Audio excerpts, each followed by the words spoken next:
Do you have any difficulties going on in your life today? That's kind of a loaded question, isn't it? We all have some sort of difficulty, and I'm not going to give you the litany of difficulties that I feel I'm going through, and our perception is our reality, right? So to some who feel they're going through a large problem, it may be small to others. But regardless, all of us go through difficulties, through troubles, as James chapter 1 verses 2 through 4 call it, trials. And the first question that gets asked constantly is, what caused those trials? There's so many variables on that, so we don't want to get into the variables, but how do we approach troubles or trials in our life? James chapter 1 is very clear when he says in verse 2, "Consider it all joy, my brethren, when you encounter various trials."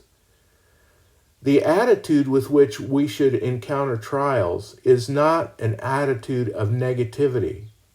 No, we are to approach it with an attitude of joy. What is joy? I think that joy is rest in the Savior.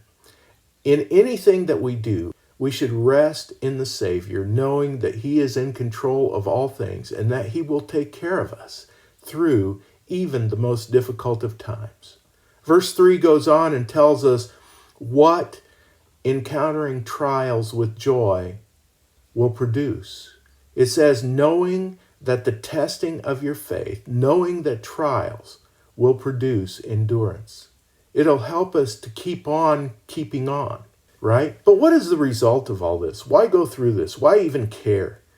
Well, verse 4, James kind of sums it up and he says, "And let endurance have its perfect result, so that you may be perfect and complete, lacking in nothing."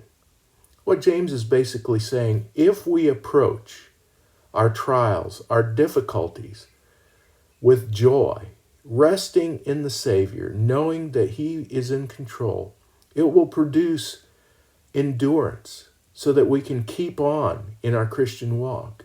The result of that will be spiritual maturity. We will grow in our walk with the Lord.